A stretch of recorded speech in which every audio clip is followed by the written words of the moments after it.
Welcome to Dextor Plays GemCraft Chasing Shadows. We're on Vision Field number 6. This is unlocked after completing Field U7 on Normal Looming difficulty. And as always, talismans, traits, and skills do not apply. In this particular field, we have a whole bunch of these static beacons preventing me from placing towers pretty much anywhere. It is theoretically possible to drop towers outside and blast your way in, but by the time you get in there, you're a dead duck. You also can't place any tower or any traps, so you're left with these traps. Now, there's something here that's a little sneaky. You can see that you can do mana, crit, suppression, slow, and this bloodbound gem, leading you to believe that you should build something out of here, and that is not the case. You got yourself an itty-bitty poison gem over here, and using the upgrade and duplicate functions, you can make this guy your primary weapon, and that's what we're going to do. We're going to take this guy and update him twice to make him a level 3. Now remember that the poison ignores armor, so we're going to actually drop 3 of these in here. Typically I would just want to do like 1 or 2 out here, but notice over here, everything's a swarmling. So we're going to get run over by a whole slew of things, and I'm going to set each one of these traps to random, because I want to be able to get as many of these guys that come across as possible and pick them off. The next thing I'm going to do is I'm going to create a suppression mana gem joined. There are healing coming in here. These guys do have some healing on them. So let's take a look at that. Start this up. Pause it for a second. As you can see, these guys are healing at 46 points a minute. So what I want to do is I want to try to strip off healing as they come by.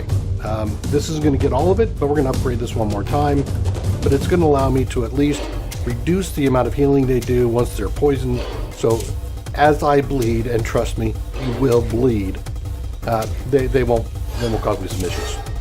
I'll be able to kill them off again.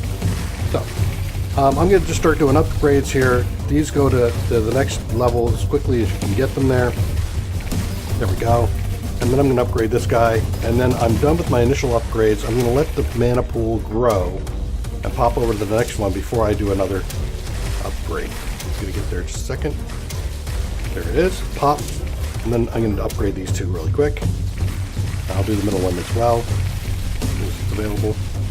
I give it a second just so that you ensure that you don't upgrade it just as you're about to be hit by a banishment.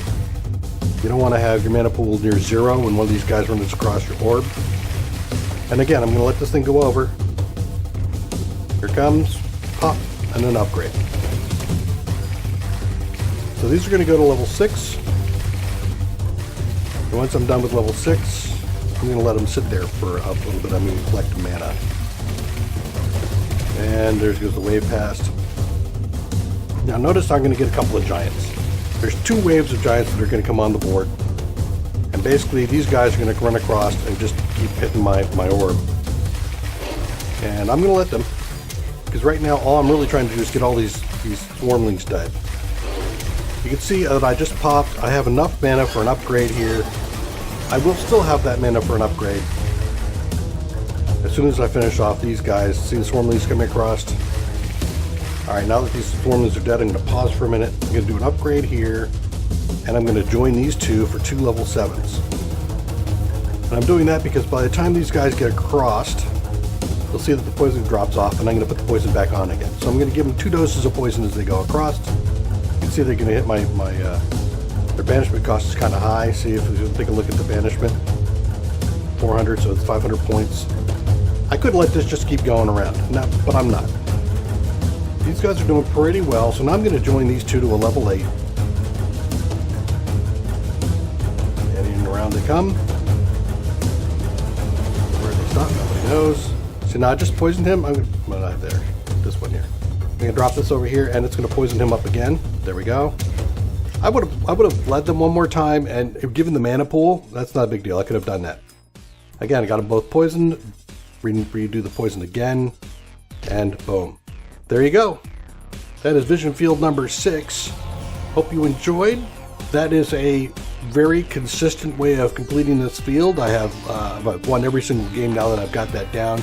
Be sure to get your mana pool growth, and that little bit of mana draining is critical. Enjoy your games of GemCraft. Thank you for joining. Bye-bye. Thanks for watching another episode of Dextor Plays. Please leave a like or subscribe, and post any tips or tricks down below.